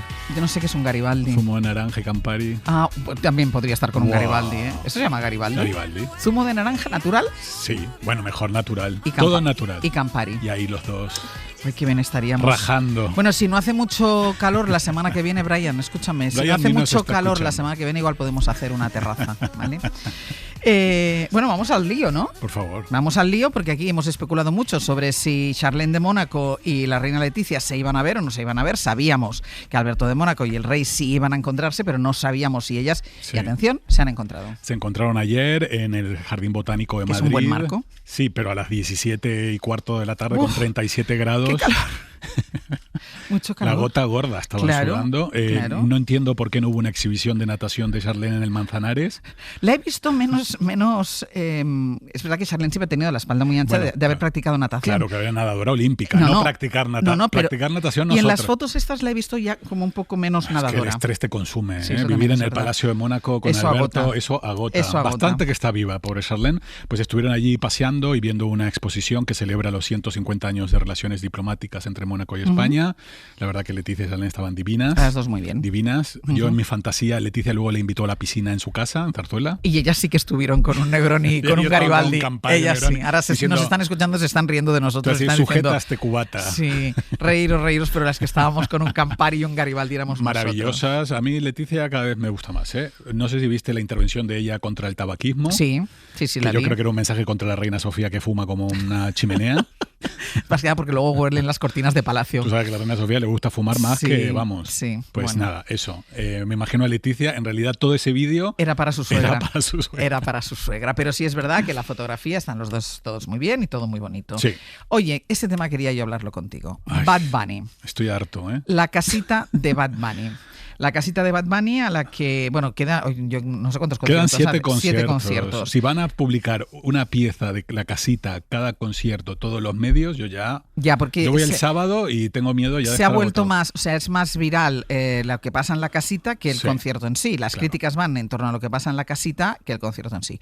Pero te diré que a mí no me gusta esto de la casita. ¿No te gusta la casita? No. A ver, yo me he divertido muchísimo el fin de semana viendo a Marta Ortega en la casita. Bueno. Escondida detrás de una columna. Bueno, porque es que creo que fuiste tú el que levantaste la liebre. Ella quería estar, pero no quería estar. Entonces, ¿qué dijo? Voy a la casita, ¿vale? Pero me estoy detrás de una columna, nadie me va a ver y lamentablemente la vimos. Lamentablemente Martín Bianchi la vio. Estaba con una cara de decir, es que no puedes estar ahí. Marta Ortega, la mujer más rica de España, es incompatible con el perreo en la casita. Es incompatible, pero puedes decir que no vas. puede decir que no va, pero alguien la tentó, ¿eh? Ya, no quiero pero- señalar a nadie, pero yo me divorciaría o echaría a la persona que me dijo que vaya a la casita. Vale.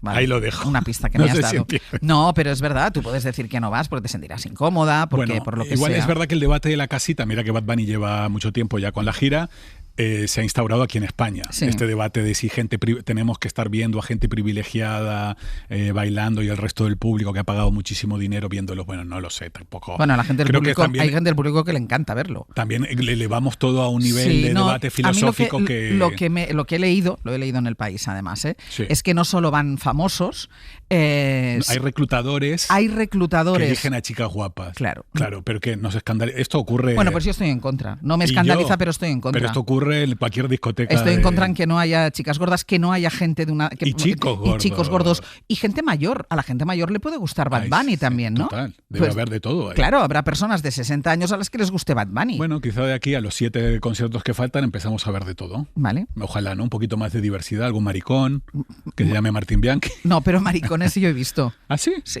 Yo he visto maricones. Ah, no bien. Sí. ¿Cómo quién? Bueno, no te lo voy a decir aquí, pero yo he visto Ah, bueno.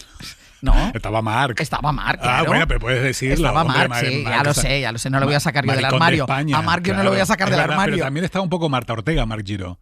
También Estaba un estaba poquito ahí. eco. Pero bueno, es que luego le he visto hacer declaraciones a él sobre este tema y estaba un poco como un pulpo en un garaje, él mismo lo confiesa. Hombre, claro, yo veo ahí a todo el mundo moviendo el culo de esa manera Claro. y yo no sabría ni qué hacer. Yo a mí que no me llamen. Ay, sí, sí. Pero- vamos pero a la de todas casita. Yo voy formas el eso, sábado. Si me pero- quiere un reclutador llevar, no soy Esther Expósito. Mira, reclutadores, os voy a decir una cosa, que Martín Bianchi daría muy bien en la casita. ¿eh? Yo Ahí lo perreo, dejo. yo sé perrear. Por eso, Claro. ahí lo dejo. Mucho mejor que Esther Expósito. Pero ¿eh? yo sí reivindico que la gente que no tenga un cuerpo normativo ni una edad Totalmente. normativa Totalmente. pueda estar, tanto si es hombre, como si es mujer, como si es maricón, me da igual, pero pueda estar en Siempre esa a casita. favor de la diversidad. Y si alguien quema la casita, también Tampoco mejor. pasa ¿eh? nada, No pasa pero con todo el mundo fuera. ¿eh? Ah, no, una yo era con una todo mudanza. Es que claro, menos mal que estoy aquí para Yo soy poner un poco orden. terrorista. Una mudanza. Miguel Bosé que se va a Andorra. Bueno, Miguel Bosé, que sigue ahí girando por el mundo, otro que va de gira, pero intentando encontrar un sitio donde pagar menos impuestos y que lo veamos menos que nunca. Ha encontrado una casa de una familia inglesa de origen indio en Andorra, paraíso fiscal, donde están todos los influencers. Ahí están que no los hijos, quieren- y el hijo de, bueno, y la propia duquesa, la marquesa. La baronesa. baronesa. Le has puesto todos los títulos menos el que tiene. La baronesa Thyssen. Ya le gustaría a la baronesa Thyssen ser duquesa, ¿eh? Para Ya. mí es una gran deuda de España que no le hayan dado un título. Es solo baronesa. Ella es baronesa por un título Bueno, es húngaro. verdad, y además es baronesa consorte, ¿no? No, y además por su marido hizo un título Claro, hungaro de claro, segunda. claro, Tampoco claro. es un título Pero muy un importante. marquesado, el siendo marquesado. Como mínimo se merece un marquesado Claro. por tener la colección Thyssen en el Un Paseo del marquesado Prado. se Ahí lo merece. dejo, Rey Felipe. Venga, ahí lo dejamos. Vale, marquesado pues, para Tita Cervera. Se muda allí, ha inscrito a sus hijos, a Tadeo y a Diego, que ya tienen 14 años, en el Ágora School, que es el colegio donde estudiaron Carmen y Sabina, las niñas de la baronesa Thyssen. Vale, y se va a Andorra. Todo está vinculado con todo. Mira, pues hablando de paraísos fiscales y de evadir impuestos, porque eso es lo que hace la gente que establece su residencia fiscal en Andorra, por ejemplo. Lo decíamos hace poco a Shakira, que Hacienda casi siempre gana, Sí. a ella se lo decíamos. Sí. La Audiencia Nacional anula la absolución de Ana Duato por fraude fiscal. Pobre Eso Ana es un Duato. golpe. Eso es un Buah. golpe, pero bueno, Ana Duato sabía que este era el riesgo porque cuando te ofrecen pactar con la fiscalía, ella dijo, vamos para adelante con el juicio. Es verdad que lo ganó, pero ahora se revoca y va a repetirse todo el juicio, cosa que Imanol Arias no quiso pasar. Claro, Imanol Arias ya tiene Dijo, el tema. pacto. Pagó chao. y se acabó. Pues pobre Ana Duato, bueno, no sé si pobre, pero en principio, según Ya, la ella había justicia, ganado. ella había ganado, ahora repetir todo el juicio, pagar a los abogados de nuevo y todo el estrés No, y de pasar otra vez de por volver todo a ese pasar por calvario. todo esto, pero bueno, ella se arriesgaba a esto cuando no quiso pactar. Gente que debe Hacienda, pacte. Sí, no, primero no debe Hacienda. Y Como si Shakira, y si pactó. ya debe Shakira mucho, pactó. pacte. Y si puede pagarlo, pacte. Sí, si tienes dinero, con todo lo que hizo Cuéntame, Por eso. todos los años que hizo Cuéntame tampoco pasa nada. Ya puedes pagarlo. De Luego hecho, vas al centro de salud a tope, al hospital. a todo. ella se ha hecho un poco así como Lola Flores. No ha pedido una peseta a cada español, pero dice que es que a ella la están castigando porque quieren hacer un castigo ejemplarizante para el resto de los españoles. Dijo que la agencia tributaria no podía dejar que su sentencia sentara jurisprudencia y que personas públicas como ella, desde los tiempos de Lola Flores, se la utiliza para dar ejemplo. Tampoco creo. Bueno, es verdad que resulta que la gente muy famosa suele ser la que más debe. Sí. Por ahí una por diferentes motivos. Sí, cuando ves la lista de morosos habitualmente siempre son gente famosa, y que tú crees que tienen mucho dinero, o al menos eso te imaginas, pero después resulta que no. Problemas en el clan Pantoja. Un informe forense, esto es tremendo, concluye que la hija de Anabel Pantoja sufrió lesiones violentas cuando tenía 2 meses. Fue cuando estuvo ingresada en un hospital. Efectivamente, se ha filtrado el informe forense. Hay que recordar que la hija de Anabel Pantoja estuvo 16 días en el hospital por un derrame cerebral. Estuvo en la UCI en un estado muy, muy delicado, con muy poquitos meses de vida. Desde el principio, tanto los médicos como todos los investigadores sospechaban de un síndrome del niño zarandeado, es decir, de que sufrió violencia física. Se apunta dentro del entorno familiar. Habrá que ver esto. Seguramente vaya a juicio. Es más que probable porque todos los informes apuntan a que hubo violencia dentro del entorno familiar. Estamos hablando de un bebé. Sí, de 2 meses. De 2 meses. Yo creo que si no fuera Anabel Pantoja, que es alguien famoso, probablemente el bebé no estaría con los ellos, padres, sino que estaría en otro sitio. Creo yo. Creo que han jugado a su favor, que es un personaje público muy conocido y además bastante querida, Anabel Pantoja. La verdad que es un cuadro toda la situación. Sí, porque si tienen que ir a juicio, alguien tendrá que responder por lo que pasó. Alguien tiene que responder por esta situación. Mientras tanto, su tía, que le ha plantado Il Divo. A Isabel Pantoja le ha plantado Il Divo. Estaba anunciado un concierto de Il Divo con Pantoja en el 27 de junio en Sevilla, y El Divo, unidireccionalmente, ha dicho que por circunstancias imprevistas, que con ellos no cuentan, ajenos a su voluntad, no van a cantar con Pantoja. Parece ser que ella no quería ensayar, que no tenía tiempo para ensayar Isabel Pantoja con El Divo. Tampoco Isabel eres Bad Bunny.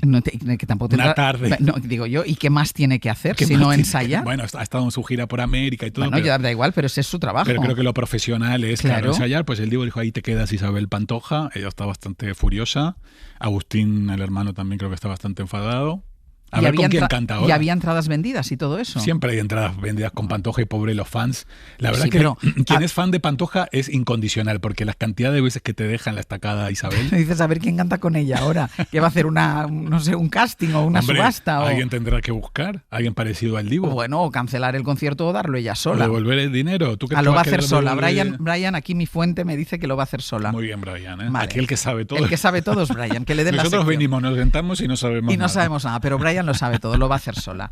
Del caso Mango, que es el tema. Sí. Un as bajo la manga de Jonathan Andick, que es la artrosis de su padre, y filtró... A mí me parece horripilante. O sea, ya me da igual si es culpable o no. Es culpable de mal gusto, porque filtrar el vídeo de tu padre cayéndose me parece y digo tan yo, feo. Si tu padre sufre de una artrosis galopante, ¿te vas de paseo por un precipicio? Sí, además, bueno, que puedes sufrir una artrosis galopante y puedes tropezar un día en la calle y no tiene por qué ser que el señor se fuera cayendo todo el rato por todas partes. Y tampoco es justo te tienes que caer 100 metros. Claro. A mí me parece muy mal gusto lo siento de Jonathan Andick, no sé si eres inocente o culpable. Estaba leyendo hoy en El País una información muy interesante que parece ser que está todo centrado ahora a su defensa. Tienen un detective privado y todo el dinero del mundo para que si se llega a juicio por jurado popular, un poco intentar modificar la percepción de la opinión pública. Yo creo que lo van a tener dificilísimo. Lo siento, pero... No, sí, es que a ver, que con estos juicios tan mediáticos es lo que pasa, que es muy difícil después, si hay un jurado popular, que esté aislado y que no sepa de quién le están hablando. Yo creo que ya independientemente de si es culpable o no de ello, se ha filtrado tanta información tan delicada de si iba a terapia con el padre, de si le había pedido la herencia. Filtración interesada. De todas partes. ¿eh? Sí, pero de él también. Porque la mujer, iba a decir golfera, ¿no? Pero ella, pero ella no es sospechosa de nada. No es sospechosa de nada, pero ahí todo el mundo tiene intereses y partes y hay mucho dinero en juego, claro, por supuesto. Hemos contado también, yo creo que ha sido esta mañana, que hemos contado que han cerrado el tramo en el que cayó, dicen, la explicación que dan es porque ha llovido mucho últimamente. Que yo no sé si tanto. Yo ya me he mareado con tanta información. Pero yo creo que es que lo han cerrado porque la gente iba a ir a hacer turismo y a hacerse una foto. Eso es donde murió el hombre más rico de Cataluña. Es que no tengo ninguna duda. Bueno, tiene su morbo. Es como donde se mató James Dean. Exacto. Pues con su coche. Yo creo que lo han cerrado por eso. Dicen que porque el terreno con las lluvias, pero bueno. Yo, independientemente de todo eso, haber filtrado el vídeo del padre cayéndose, me parece feo. Me dio mucha pena, la verdad. Marisol, Pepa Flores, ha desmentido los rumores de problemas de salud. Es verdad que hace días que hemos estado leyendo que si las hijas ahora se turnaban para cuidarla, que parecía que estuviera ya la pobre, y yo la he visto caminando por Málaga tranquilamente. 78 años, estupenda, lleva como 50 años retirada de la vida pública. Marisol, Pepa, ha salido ahí a desmentir todo. Mi sueño es entrevistar a Marisol, pero solamente para hablar de Antonio Gades, de su matrimonio, de cuando se casaron con Fidel Castro como testigo. Pero mira, yo creo que eso no lo conseguiremos nunca. Nunca. Pero Pero ay, Dios mío, esas hijas, pero cuando escriban ese libro. Ir a tomar una cervecita con ella, a lo mejor sí que nos cuente. Yo solo le pido a esas hijas que escriban o sea, Marisol tiene que contar. Ya, pero mira, yo hay una cosa con esto, Martín, que a mí cuando se la persigue o se la busca... No, y yo eso, no la quiero perseguir, ¿eh? No, pero no, si no lo digo por ti, ¿eh? O sea, cuando alguien se ha retirado voluntariamente, totalmente, cuando no participa de la vida pública, cuando... A mí, yo creo que es gente que se merece que la dejen en paz. Yo totalmente. Yo digo que ella sola voluntariamente publique sus memorias. Eso sí, o sus hijas cuando si quieren. Bueno, las publicó el rey Juan Carlos, pero que no de interesa todas nada. Pero de todas formas, mira, a lo mejor las tiene escritas y ha dicho, mientras bueno, yo esté, claro, es que hay mucha gente que hace esto, mientras yo esté no, pero a la que yo no esté... obsesionado con Gades, los Castro, bueno, Cuba. Que la vimos maravillosamente bien, es verdad que si vives en Málaga, vives maravillosamente bien, que ahí se está muy bien y nada, pues eso, pues ya está. Y que si las hijas se turnan, pues que menos, ¿no? Bueno, tiene 78 años, entiendo que las hijas no es que se turnen, sino que irán a ver a su madre. Claro, como, y pasarán más. Como cualquier mamá, hijo. yo me quedo 4 días contigo. Bueno, pues yo eso. me encanta. Ojalá si tú quiere pudieras. otro hijo, que me llame. No, Pepa. Yo otra hija no, porque en mi caso no podría ser. Pero si quieres compañera para caminar por Málaga, yo voy contigo. Pepa, yo te llevo a que caminar. Yo ahora a partir de ahora tendré mucho tiempo libre. Podré caminar con Pepa Flores por Dios Málaga. Mío, no empecemos, ¿eh? No empecemos con el drama. No seas drama queen, ¿eh? Tú eres dancing queen, no drama queen. Bueno, pero déjame que de vez en cuando sea drama queen también. Bueno, está bien. Hoy te dejo. Vale, venga. Solo hoy. Felipe VI, que en estos días ha vuelto a los toros, pero con una novedad. Sí, fue a la corrida de la prensa, pero no estuvo en el palco real, que es donde le corresponde, sino que estuvo en el tendido, en el regreso de Roca Rey. Yo estoy fascinado con la recuperación de los toreros. A mí me sale un grano y estoy 2 meses con el fucking grano. ¿Toreros? Y el torero le clavan un cuerno por el ano, casi literalmente, y al mes están de nuevo toreros. Toreros y motoristas. Motoristas también, que lo vi Alex Márquez. Alex Márquez salió de pie con el collarín. Y a la mañana siguiente le dieron el alta en el hospital. Yo me levanto cada mañana como ese meme de esa mujer, de esa pintura que está en un cuadro así media moribunda. Sí. Y esta gente, no sé cómo. Se recuperan rápidamente. Bueno, pues nada, Roca Rey está estupendo. Ya está de nuevo con Tana Rivera, para arriba, para abajo. ¿Y el rey no fue al palco? No estuvo en el palco, estuvo en el tendido. No fue Leticia, porque sabemos lo que opina Leticia de los toros. ¿Y fue la infanta Elena? Bueno, la infanta Elena siempre. A la infanta Elena le echas un toro. Pero no estaban juntos. Tú le pones la cabeza del toro muerto de Paquirrín y ahí va la infanta Elena. Pero no estaban juntos, digo. No estaban juntos. Vale. No. La princesa Leonor, que vuelve a los focos. Bueno, ¿has visto hoy las imágenes? Acaban de salir las imágenes de ella con su ejercicio de paracaidismo. No lo he visto. Bueno, ya sabe saltar de un avión en marcha. ¿Cómo te quedas? Claro, ya solo por esto. Pero de los aviones, o sea, cuando tú saltas de un avión en marcha, ¿no? Yo saltaría con el avión solamente aterrizado. Claro, dice, salta de un avión en marcha. Bueno, eso se llama eso es paracaidismo. Esa es la definición de paracaidismo. Pero mira tú. Qué maravilla, ¿eh? Buah. Me recordó, ¿te acuerdas a la reina de Inglaterra cuando hicieron toda la performance de ella saltando en los Juegos Olímpicos de Londres? Sí, ¿Tú te acuerdas? Sí. Tendría que haber saltado con un paracaídas con la bandera de España. Pero qué valiente es esta chica. ¿No? Muy valiente. Sí, pero el paracaídas tendría que haber sido con el color de la bandera de España. Neutro, un color neutro. Le han puesto ¿Cómo blanco. que neutro? Nada más neutro que la bandera de España. No, la bandera de España no es neutra. No es neutra. El blanco, así un blanco roto. Un beige. Vale, beige, pues eso. Y además estuvo el otro día en el Día de las Fuerzas Armadas. Ahora tiene un montón de trabajo. Estuvo el fin de semana en el Día de las Fuerzas Armadas, que la verdad que me pareció bastante aburridillo, pero le van a dar esta semana todos los máximos honores en San Javier, que ya termina su formación. Va a estar el fin de semana con el Papa, luego los premios Princesa de Girona y luego los posados en Mallorca. Pobre Leonor, cuando llegue a la universidad va a estar agotada. Va a estar agotada de este verano. A ver, denle un descanso que tiene que en septiembre empezar a estudiar. ¿Y de lo que nos queda, qué es lo que más te gusta? Bueno, yo me quedo con Madonna, que le preguntaron... Yo también. Bueno, por favor, la entrevista para Grindr, para la app de gay, de citas, le preguntaron por su mejor amante, dijo que solo iba a hablar de los muertos, y John Kennedy, que muerto, está buenísimo igual. O sea, que además yo no sé cuántos, bueno, habrá tenido los a que mí me ponen quiera. a John Kennedy hoy muerto, 25 años después, el cadáver putrefacto, y también me acuesto con él. No, pues es que no puedo terminar, o sea, voy a dejarlo aquí, porque a partir de aquí... Sonó muy mal, ¿no? A partir... No. Sí, hay una cosa que se llama necrofilia. No. Hay una cosa que se llama necrofilia. Bueno, y Rocío... Bueno, pero saben Rocío que... Jurado. Pero saben que siempre hacemos Este tío broma. está loco. Exactamente. Y Rocío Jurado, 20 años de su muerte. 20 años. Rocío, la La más mejor grande, defensora la de más nosotros, grande. todos los maricones de España. Hasta la semana que viene. Beso. Hoy por Hoy Magazine. Ser podcast. Casal, buenos días. Buenos días, Francino no está, vendrá No. ahí Ventana, la lleva Francino, todo bien, será un programa maravilloso, habrá de todo, como siempre, pero hoy no está. Pues no está. Ahora no está. Pero nosotros sí, así que vamos, si te parece, con el avance de Hora 14. Venga, vamos a ello. Dice el claim, por cierto, hablando de indicativos, dice el claim de Hora 14, aquello de lo que pasa, lo que importa. Sí. Te leo. Examen de la PAU en Murcia. Examen de lengua castellana y literatura. Autores que han caído esta mañana. Lorca, Sí. Carmen Laforet, Bien. Y en la prueba de comentario de texto ha caído José Luis Astre. ¿Nuestro Sastre? Sí. Un artículo que publicó en El País sobre la presión que sienten los jóvenes al elegir una carrera universitaria. Creo que les ha ido bien. Ahora, bueno, es que si no, va a caer sobre su responsabilidad, sobre su conciencia, los suspensos que haya. O las bajas notas. O que las no bajas permitan notas. a los alumnos Exacto. hacer la carrera que quieren. Cuando se lo diga, ya verás. Bueno, la PAU sigue, primer día, de hecho, en la mayoría de comunidades autónomas. Del resto, Feijóo en Barcelona ha dicho no vengo a pedir favores aquí. Feijóo no se ha referido de momento a la oferta de Junts, esa jugada de los de Puigdemont, que ante el ofrecimiento de Feijóo de impulsar una moción instrumental, pues les vienen a decir algo así al Partido Popular como hablemos, pero hablemos en Waterloo. En el programa, con nuestro analista político, con Ignacio Jurado, vamos a hablar de este tipo de mociones instrumentales, ¿no? Únicamente, por tanto, para convocar elecciones y, pequeño cebo, no hay precedentes en España. No, esta mañana lo hablaba y lo decía Carlos Sánchez, que es retorcer la Constitución y el instrumento de la moción de censura. Ahí tenemos Consejo de Ministros, preguntaremos por esto a la espera de que salga el sumario del caso Leire, que todavía se va a demorar un par de días. Y un dato, ya sabemos cuánto va a costar el viaje del Papa a España. ¿Cuánto? Apuestas. Mucho dinero. Mucho dinero. 25 millones de euros. Un 20% irá a cargo de las administraciones públicas. 5 millones de euros si he hecho bien el cálculo. Esto lo vamos a pagar entre todos, porque los donativos solo alcanzan el 5% del total de este viaje del Papa, que recordemos arranca el fin de semana. Pues si los donativos no dan para tanto, que esté menos días, que haga menos cosas. Bueno, pues alguno le agradecería, sobre todo los que nos tenemos que mover por el centro de Madrid o de Barcelona. Por ejemplo, y de Barcelona, y bueno, en Canarias supongo que también habrá algún problema. Pues venga, os escuchamos a ti y a Francino, insisto, que hará en la ventana, pero que hoy tenía una cosa que no podía esquivar y por eso no está aquí con nosotros. Venga, pausa y seguimos. Venga, adiós. Pongo una setita buena y una hierba fina y de postre pongo dinamita. Ay, pa' que sepas tú la receta que te come. Ay, yo no pongo goles, niña, pongo mi amores.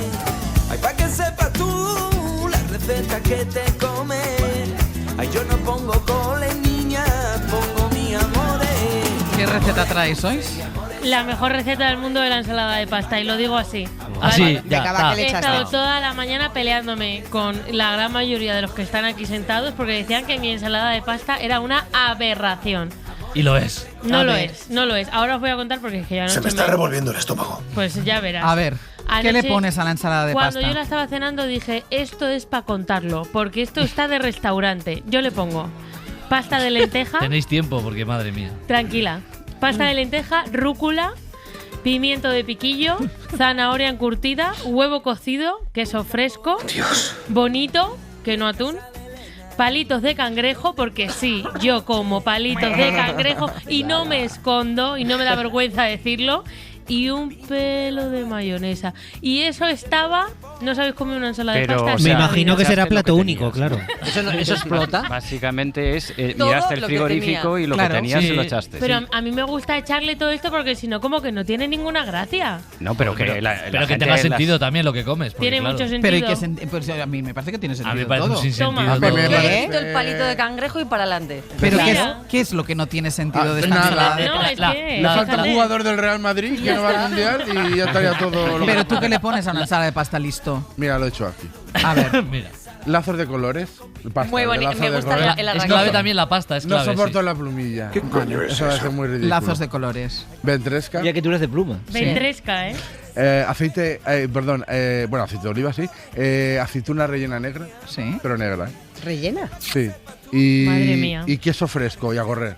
Es que eso lleva 4 cosas. Eso es muy triste. Original. No. Pero eso es pasta hervida. Pero yo estoy con Sergio en que la clave está en la sencillez. Ponerle Menos es 17 más. millones de cosas a una Menos ensalada. es más. Si encima cada cosa tiene su protagonismo, porque perdón, ponerle pimientos del piquillo y zanahoria encurtida. O sea, eso, ¿a qué sabe esa ensalada? Un poquito de cebolla, no os la dejéis, la cebolla. Ay, cebolla cruda. Sí, cebolla Horrible. cruda. Cebolla, te podemos cambiar el piquillo por un tomate seco, por ejemplo. Tomate, sí. El tomate para mí es la clave en la zanahoria ensalada de encurtida pasta. también por una cebollita roja encurtida. También. O unos pepinillos. Unos pepinillos, lo he dicho yo. Pero yo no le veo fallo, Es que a mí la zanahoria esa en hilos me mata, eso me mata. Pepinillos Eso es una Pues cosa vete que- matando ya porque eso está buenísimo. A ver, tú, Ana, tampoco le ves fallo a esta. Yo no le veo fallo. Yo tampoco le veo fallo. Quedáis invitadas. A mí hay una porque cosa que me sobró. gusta mucho hacer en la ensalada de pasta, que es que el huevo cocido esté poco cocido. O sea, que la yema esté liquidita. Ah, bueno.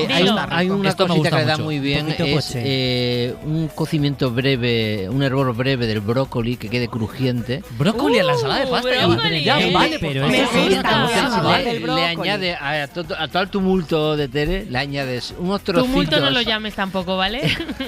Yo te apoyo con el brócoli, pero tumulto no lo llames. Hay mucha gente ahí. Pero y una palmera de chocolate y unos churros encima. Podéis abrir la basura de orgánico también y espolvoreáis. Tanto a la pasta caliente como a la fría le dan mucho punto. Está muy rico. Eso es porque te ha sobrado brócoli, que lo has cocinado y has dicho dónde le he hecho. No, pues tiene que tener un punto crujiente, no puede ser como lo cocinas. Pero mira, yo os reto una cosa. Coge la receta, Brian, coge la receta de Tere y la receta de Sergio. Bueno, mándaselas a Ainhoa. No, tenemos mándaselas a Ainhoa. No, que haga de juez Ainhoa. Bueno, que tenemos a Ainhoa, mira. Ah, que se lo habéis preguntado. Para mí, lo más importante en una ensalada de pasta es la proporción de pasta respecto a la de los complementos. O sea, no puedes poner 1 kilo de pasta y luego ponerte rata con el atún, con el tomate, con el maíz, con lo que le vayas a echar. Que el aliño sea ligero. La gente suele añadir muchísima mayonesa, pero tú puedes aligerar esa mayonesa con aceite de oliva, con un poco de leche incluso, salpimentarla bien, aligerarla con algún vinagre, con el jugo de los pepinillos, porque también está guay que tenga elementos ácidos la ensalada para que sea divertida. Y elementos dulces, ácidos, algo de proteína. El huevo también me gusta mucho en ensalada de pasta. Y ya está. Y luego eres libre, si eso es una guarrada en realidad. Pero yo creo que Ainhoa es más del equipo de claro. Ainhoa está a medio camino, como siempre. Pero hay una cosa que un tercer equipo a favor de Sergio y no de Tere en este caso, y es yo soy más de aceite de oliva que de mayonesa. Os falta el tercer equipo. Pero es que ha dicho aquí ella un hilo. ¿Cómo se nota que tú no has comido con ella cuando bajamos al bar de aquí? Y coge la mayonesa. La mayonesa un pelo, la mayonesa es un cabello. Sin rodeos, está usted despedido. Hoy por hoy.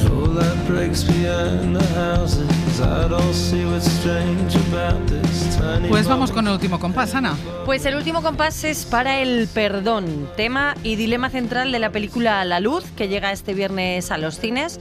Cuenta la historia de un cura abusador de menores que busca la manera de expiar sus pecados y también sus delitos. Y por eso hemos pedido y hemos citado hoy, martes, en el Comando Norte, al director de la película, Fernando Franco, a Alberto San Juan, actor protagonista de la película, a Juan Catrecasas, portavoz y fundador de ANIR, Asociación Infancia Robada, y a Javier Baeza, cura de la parroquia San Carlos Borromeo en Madrid. Esta sociedad funciona cometiendo atrocidades. La desigualdad social es una atrocidad. Las guerras son una atrocidad.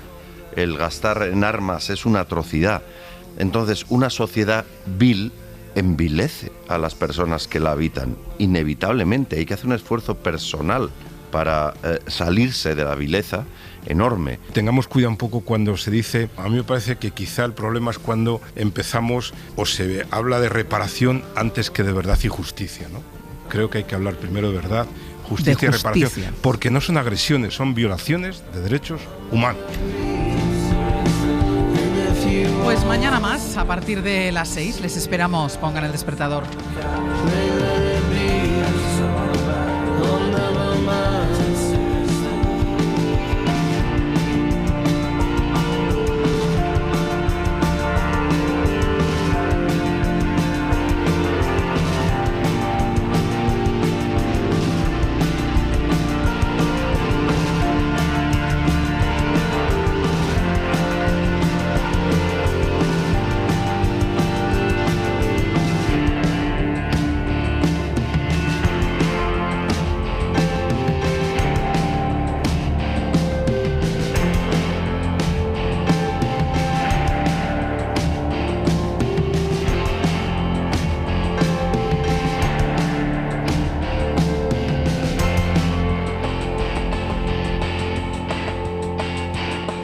Hoy por hoy, Àngels Barceló. Hoy por hoy, sus mejores momentos siempre en la aplicación de la SER. Para no perderte ningún episodio, síguenos en la aplicación o la web de la SER, Podium Podcast o tu plataforma de audio favorita.